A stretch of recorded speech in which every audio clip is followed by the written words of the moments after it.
propose pour dernière intervention de cette plénière d'ouverture de laisser la parole à Benoît Hamon, ancien ministre et président de SS France.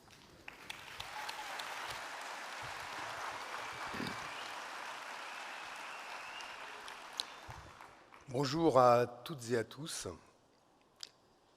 Comme Simel et Sim, je parle anglais, espagnol, arabe, turc, wolof, lingala. Non, c'est faux. Je suis un épouvantable français, donc je vais vous parler en français. Je voudrais d'abord saluer évidemment toutes celles et ceux qui ont contribué à l'organisation de ce sommet, évidemment la ville de Bordeaux et Pierre Urmic. Merci à toi, Pierre, pour avoir impliqué à ce niveau-là la ville de Bordeaux dans l'organisation de ce sommet. Je voudrais évidemment remercier la métropole, représentée ici par Alain Garnier, remercier le département de Gironde et Jean-Luc Glaise, et enfin le président de la région Nouvelle-Aquitaine, Alain Rousset. Merci à vous pour avoir contribué à l'organisation de cet incroyable sommet. Mais je manquerais à tous mes devoirs si j'oubliais quand même celui qui est probablement l'architecte principal de ce sommet, Stéphane Pfeiffer. Et merci à toi, Stéphane, et à toutes les équipes bénévoles qui sont ici, et évidemment aux équipes de la CRES Nouvelle-Aquitaine, représentées par Stéphane Montuzet, qui sont co-organisatrices de cet événement. Merci pour eux. Nous sommes, Pierre l'a dit, près de 10 000 participants, mais nous aurions pu être plus nombreux. Et je ne peux pas commencer mon intervention sans présenter nos excuses, et en fait les excuses de la France, aux délégations africaines qui ont été empêchées de venir à ce sommet, faute d'obtenir des visas. Ce sont des excuses de la France, car à travers ces instructions, ou en tout cas cette politique de visa, la France légale a été en infraction avec les principes qui sont ceux de la nation française et de sa Constitution. Et à ce titre, 1000 excuses aux délégués africains qui n'ont pas pu venir à ce sommet mondial à Bordeaux.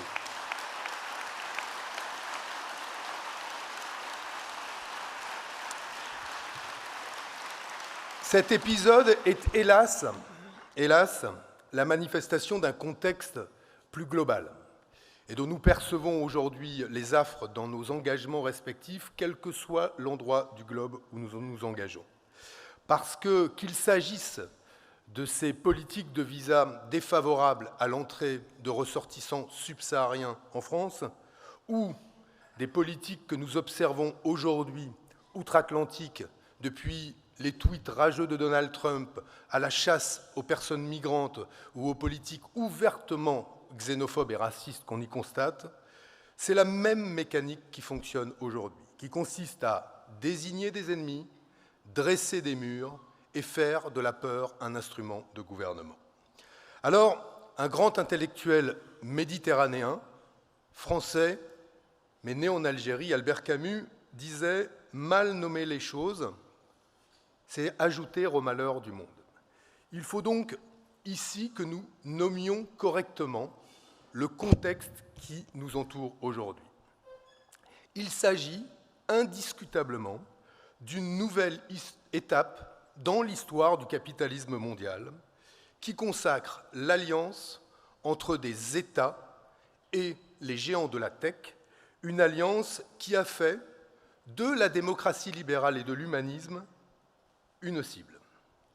De la démocratie libérale qui garantit des droits identiques pour tous et protège les minorités, de la démocratie libérale qui respecte l'état de droit et garantit que la loi s'applique à toutes et tous de la même manière qu'elle protège ou qu'elle punisse, de la démocratie libérale qui pose des limites à la cupidité, l'appât du gain et la prédation des grands équilibres écologiques locaux et mondiaux.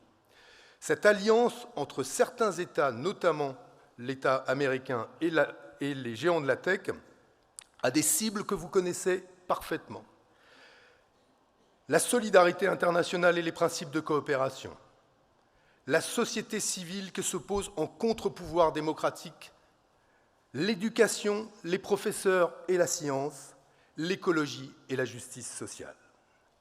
Et cette nouvelle démesure capitaliste brutalise les liens sociaux, déshumanise les migrations et, au prétexte de défendre la liberté d'expression, désinhibe aujourd'hui partout dans le monde la violence raciste et xénophobe. Et parce que nous incarnons collectivement l'économie sociale et solidaire, le contraire de cela, il nous revient des responsabilités tout à fait inédites dans le siècle qui s'ouvre.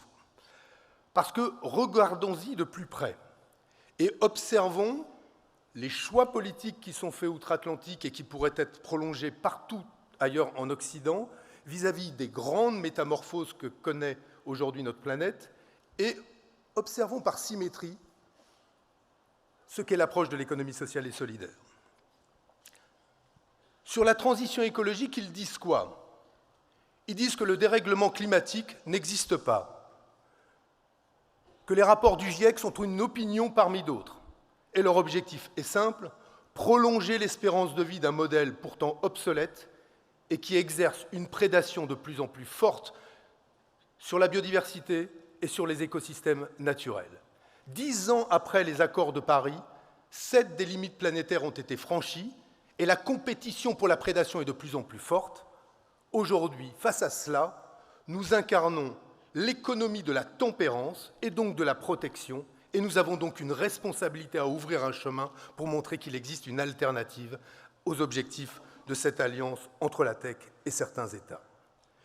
Sur la transition démographique, que disent-ils? Ils disent que le changement d'échelle des migrations internationales appelle à fermer les frontières, appelle à un repli identitaire et ethnique sur des identités fantasmées qui sont celles de plusieurs pays occidentaux. Ils appellent donc à fermer les murs là où nous disons, par nos pratiques, par notre expérience, par nos innovations sociales, que non seulement l'inclusion, ça marche, mais que c'est une condition, souvent, de la performance des entreprises et de la capacité des territoires à se projeter vers l'avenir.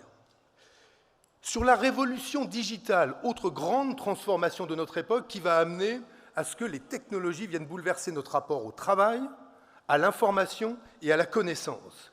Sur la révolution digitale, un projet s'esquisse à l'échelle du monde qui est celui de mettre ces projets et ces innovations technologiques au service de quoi? Non pas de l'épanouissement des individus, mais de la surveillance et du contrôle de masse des populations contre l'idée même de la démocratie libérale. Là encore, nous avons un message et des actions à porter, nous qui sommes et qui considérons ou qui consacrons la primauté du lien social, nous qui considérons que l'intelligence humaine doit être particulièrement protégée, nous qui croyons dans l'apprentissage, nous qui croyons dans l'émancipation et qui pensons que l'ensemble de ces arguments contribueront à humaniser l'économie. Et enfin, que disent-ils sur les relations internationales? Ils ne raisonnent qu'en termes de force, là où nous incarnons ici des sociétés civiles qui coopèrent entre elles de pair à pair, quand bien même parfois les gouvernements des pays que nous représentons ne se parlent plus. Nous sommes donc l'économie sociale et solidaire, l'économie de la paix. Nous cultivons ce qui est la devise historique de l'Organisation internationale du travail, qui dit « Si vous voulez la paix, cultivez la justice sociale ». Et quand l'Organisation internationale du travail, et ce n'est pas un hasard si c'est vous qui avez porté les intérêts de l'économie sociale et solidaire aux Nations Unies, quand l'Organisation internationale du travail a été créée après la Première Guerre mondiale et s'est renouvelée avec la déclaration de Philadelphie après la Deuxième Guerre mondiale, elles ont dit qu'au terme de ces deux grands conflits mondiaux, l'injustice sociale et les inégalités avaient projeté les nations les unes contre les autres. Et l'objectif de l'OIT a toujours été de dire « cultivons la justice sociale pour éviter que les peuples ne s'affrontent ». Et un des instruments par lesquels on cultive la justice sociale, c'est l'économie sociale et solidaire, parce que nous incarnons des organisations et des entreprises qui réconcilient économie, justice sociale et tempérance écologique. Alors nous avons donc une responsabilité qui est une responsabilité tout à fait inédite, celle de regarder les temps qui sont les nôtres, de ne pas nous tromper d'époque, de ne pas raisonner en fonction de ce qu'étaient les grands équilibres d'hier, de regarder les temps qui sont les nôtres et de proposer un chemin. Je crois qu'il n'y a, et je conclurai par cela, aucune espèce de hasard à ce que, dans tous les endroits de la planète, des femmes et des hommes choisissent spontanément des formes mutualistes, coopératives, d'associations pour travailler ensemble et répondre à des besoins fondamentaux. Il y a donc, à l'évidence, une vocation universelle de l'économie sociale et solidaire. Une vocation universelle qui nous donne, je le redis, de la responsabilité parce que, aussi, nous avons la force suffisante pour pouvoir détourner l'humanité de la trajectoire au désastre que lui propose l'alliance de certains États avec les géants de la tech. Alors, pour terminer, je voudrais citer un grand intellectuel africain et sénégalais, Cheikh Anta Diop, qui disait « L'humanité n'est pas une juxtaposition de races et d'ethnies, mais un tout organique dont les parties sont solidaires les unes des autres. La civilisation de l'universel, je vais terminer Cheikh Anta Diop, la civilisation de l'universel doit être fondée sur la contribution de toutes les cultures et tous les peuples. » C'est simple, mais c'est juste. Et ce que je voulais vous dire, c'est que, au nom de SS France, et j'espère au nom de ce sommet de Bordeaux, c'est cette promesse universelle et ce futur désirable que nous voulons servir et que nous nous engageons à servir inlassablement. Vive l'universel, vive le SS, joyeux sommet à toutes et à tous.